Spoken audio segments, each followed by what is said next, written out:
15 अगस्त यानी जश्न-ए-आज़ादी का दिन। यही वो दिन है जब साल 1947 को देश अंग्रेजों की गुलामी से आजाद हुआ था। तभी से स्वतंत्रता दिवस देश भर में बड़े ही हर्षोल्लास के साथ मनाया जाता है। राष्ट्रीय राजधानी दिल्ली में इस मौके पर खास आयोजन होता है। लाल किले पर प्रधानमंत्री झंडा फहराते हैं। इसके बाद लाल किले की प्राचीर से वो राष्ट्र को संबोधित करते हैं। इस खास मौके पर गलियों मोहल्लों से लेकर स्कूल कॉलेज शिक्षण संस्थानों में तिरंगा फहराया जाता है। बच्चे हो या बड़े इस दिन आजादी के जश्न में डूबे नजर आते हैं। स्वतंत्रता दिवस के मौके पर हर भारतीय गर्व से तिरंगा लहराता है। हर तरफ तिरंगा ही तिरंगा नजर आता है। लेकिन क्या आपको पता है, इसका अपमान करने पर सजा का भी प्रावधान है। तो आइए जानते हैं कुछ ऐसी ही खास बातें। देश कल आजादी का जश्न मनाएगा।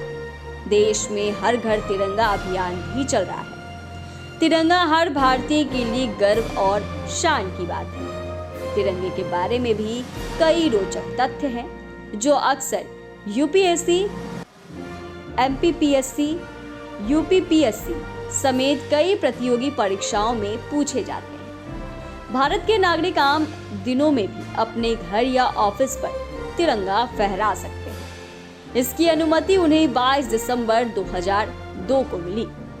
सार्वजनिक स्थान या किसी भी स्थान पर भारत के राष्ट्रीय ध्वज तिरंगे का अपमान करने या किसी भाग को जलाने या कुचलने वाले व्यक्ति को 3 वर्ष तक के कारावास या जुर्माना या दोनों से दंडित करने का प्रावधान है।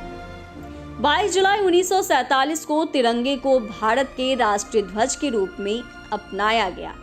भारतीय राष्ट्रीय ध्वज के वर्तमान स्वरूप को भारतीय संविधान सभा की बैठक में अपनाया गया।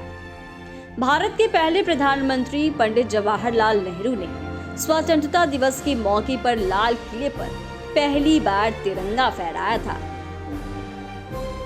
भारत के राष्ट्रीय ध्वज तिरंगे में 3 रंग की क्षैतिज पट्टियां होती हैं। सबसे ऊपर केसरिया, बीच में सफेद और नीचे गहरे हरे रंग की पट्टी होती है। राष्ट्रीय ध्वज तिरंगे की चौड़ाई का अनुपात इसकी लंबाई के साथ 2 और 3 का होता है।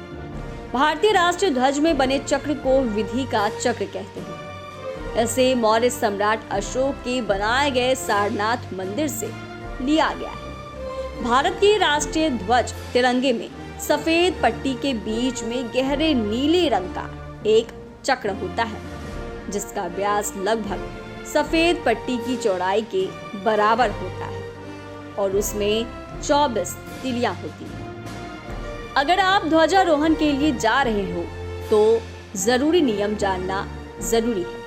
यही नहीं, अगर किसी भी तरह से झंडे को नुकसान पहुंचाते हुए पकड़ा जाता है तो उसे जेल भी जाना पड़ सकता है। कोई अगर झंडे को नुकसान पहुंचाने या मौखिक या शाब्दिक रूप से इसका अपमान करता है तो उसे 3 साल की जेल या जुर्माना या फिर दोनों हो सकते हैं। तिरंगे झंडे के कमर्शियल इस्तेमाल की इजाजत नहीं है और ना ही किसी को सलामी देने के लिए तिरंगे को झुकाया जा सकता है।